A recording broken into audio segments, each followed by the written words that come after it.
अगर आप अपनी 84 सीटों में से 50 और 60 सीटें भी कम कर सकते हैं तो ये मुल्क भी बच जाएगा और आप भी बच जाएंगे।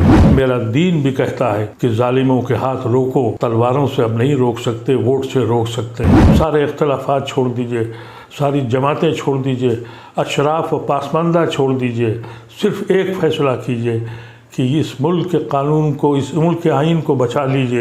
इतना सब होने के बाद भी मुसलमान सोच नहीं पा रहा है। अगर ये जीत गए तो जो लोग आपके साथ हैं ये भी हमको किस्मत के हवाले करके छोड़ जाएंगे। जो कैफियत 1947 में मुसलमानों की थी, आज 2024 में हम वहीं खड़े हैं। अभी बहुत से वाया मीडिया पॉलिटिकल पार्टीज ने निकाले हैं, उनकी सहयोगियों के साथ जुड़ने जा रहे हैं। कहते हैं कि ये फला फला सहयोगी जो है उसके साथ हम जा रहे हैं, यानी मुस्लिम वोट को बांटने जा रहे हैं।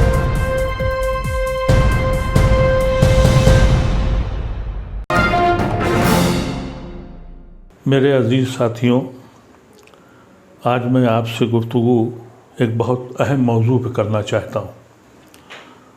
2024 का इलेक्शन जो है ये हिंदुस्तान की तारीख़ का सबसे अहम और सबसे मुश्किल इलेक्शन होने जा रहा है। 1952 के इलेक्शन के बाद मैं समझता हूँ ये 24 का इलेक्शन है जो इस हिंदुस्तान की तारीख़ लिखेगा। 1947 में जब ये मुल्क बटा, उस वक्त कुछ लोग इस मुल्क को छोड़ के चले गए और काफ़ी बड़ी तादाद उसने गांधी की आवाज़ पर, मौलाना आज़ाद और नेहरू और उस वक्त के काबरीन की आवाज़ पर अपनी किश्तियाँ जला दी, एक जिना को ठुकरा दिया और ये फ़ैसला हुआ। जो कैफियत 1947 में मुसलमानों की थी, आज 2024 में हम वहीं खड़े हैं। उस वक्त के काबरीन ने एक राय दी कि भाई तुम यहाँ आके रहो, हम साझी विरासत में रहेंगे। सन 52 का जो पहला इलेक्शन हुआ, नेहरू ने रेफरेंडम लिया कि इस मुल्क में सेकुलर हुकूमत रहेगी या हिंदू स्टेट बनेगी। उस वक्त की आवाम ने यह फ़ैसला किया और हिंदुस्तान के मुसलमानों को भी मसर्रत हुई कि उनका फ़ैसला सही था। हम मुसलमानों ने चाँद और सितारों की तमन्ना नहीं की थी, हमने सिर्फ यही चाहा था कि हम इज़्ज़त के साथ अपने भाइयों के साथ रहें।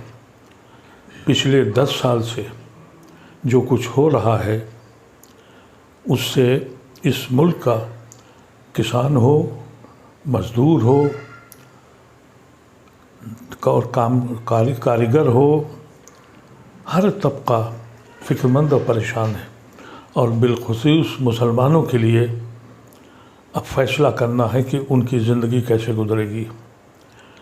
आपको इसमें एक हक़ाइक़ बताना चाहता हूँ।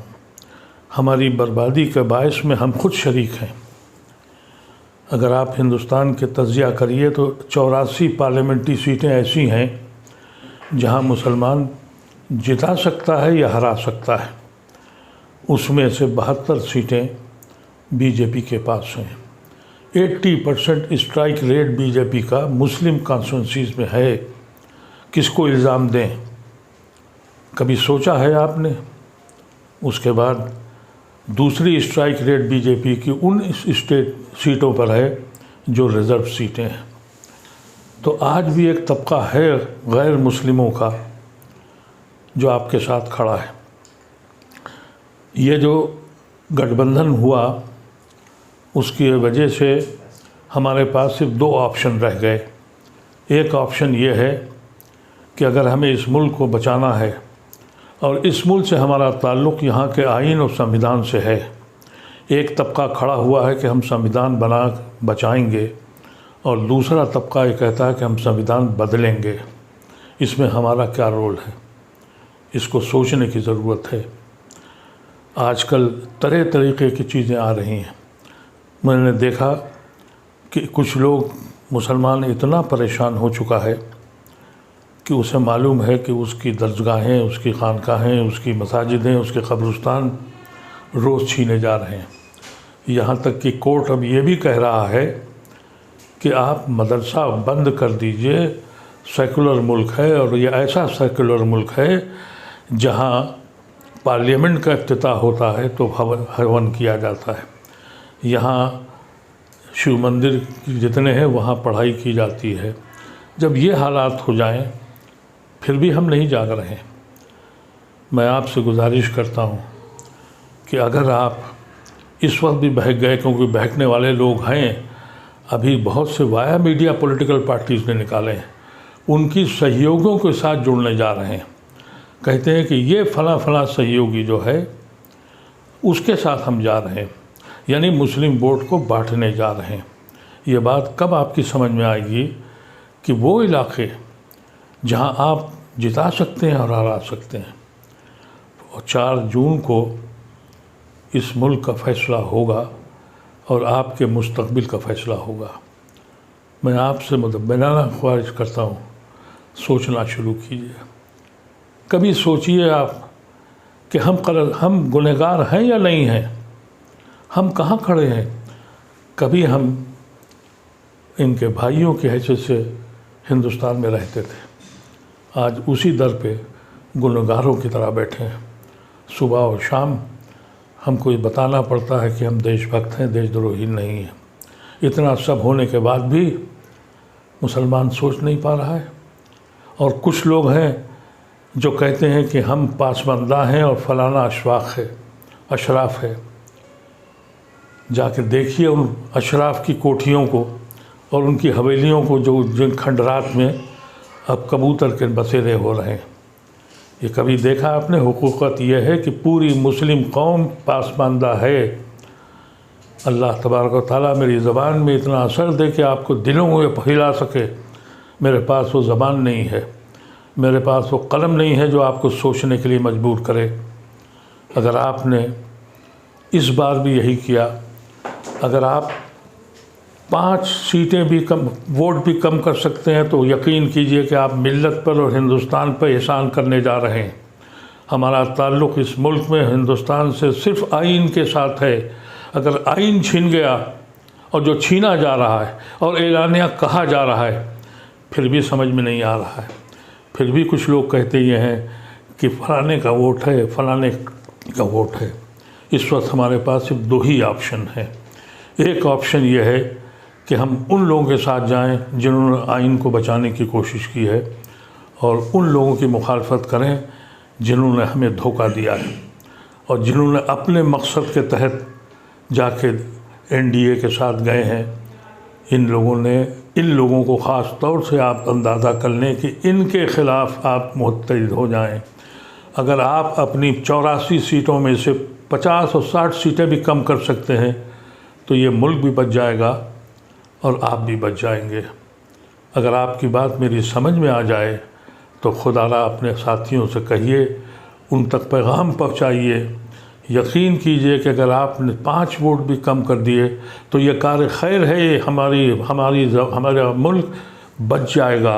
मेरा दीन भी कहता है कि जालिमों के हाथ रोको, तलवारों से अब नहीं रोक सकते, वोट से रोक सकते हैं। एक जालिम जिन्होंने इस मुल्क को, ज़मीन को जहन्नुम बना दिया, और हम अपने घरों पर बैठे हुए हैं। अब बैठने की ज़रूरत नहीं है। अब सिर्फ ये फ़ैसला कीजिए, कोई हो, अगर ये जीत गए तो जो लोग आपके साथ हैं ये भी हमको किस्मत के हवाले करके छोड़ जाएंगे। कितने छोड़ गए, कुछ तो दौलत की लालच में, कुछ खौफ की लालच में। और अगर ये दोबारा जीत गए तो फिर वो जो बचे के जो सेकुलर हिंदू आपके साथ खड़े हैं, ये भी आपका दामन छोड़ देंगे। फिर आपके बच्चों का क्या हश्र होगा। और अगर आप जीत गए, इनको रोक लिया आपने, तो आपका वक़ार बुलंद हो जाएगा। आज आपकी हैसियत क्या है? कोई पॉलिटिकल पार्टी आपको घास नहीं डालती, आपको बुलाती नहीं है। यहाँ तक कि जो मुस्लिम कॉन्स्टिट्यूंसीज़ हैं वहाँ पर भी गैर मुस्लिमों को देती है और मजबूर है उनको जिताने के लिए। ऐसी शक्ल में एक बात सोचिएगा ज़रूर, और इस बात पर सोचिएगा कि ये एक आदमी जो बीमारी के बाद अपनी उम्र के साथ और बीमारी के साथ जिसकी आँखें अपने रब से मिलने को बेचैन हैं, ये उसका आखिरी इलेक्शन है। मैं इलेक्शन का कैंडिडेट नहीं हूँ, लेकिन अपनी मिल्लत की तरफ देखता हूँ तो दूर दूर तक कोई दिखाई नहीं पड़ता। सारे इख्तलाफात छोड़ दीजिए, सारी जमातें छोड़ दीजिए, अशराफ व पासमानदा छोड़ दीजिए, सिर्फ़ एक फ़ैसला कीजिए कि इस मुल्क के कानून को, इस मुल्क के आइन को बचा लीजिए। हमारे बुज़ुर्गों ने इसी आइन की रोशनी में हमने अपने मुल्क को, एक मुस्लिम मुल्क को छोड़ दिया था। इतना सोचना ज़रूरी है। बहुत बहुत शुक्रिया। अगर आप मेरी आवाज़ से आप मुतमईन हो तो खुदारा अपने आवाज़ को दूसरों तक पहुंचा दीजिए और इस पर सोचिएगा, सोचिए और फ़िक्र कीजिए और अमल कीजिए। बहुत बहुत शुक्रिया।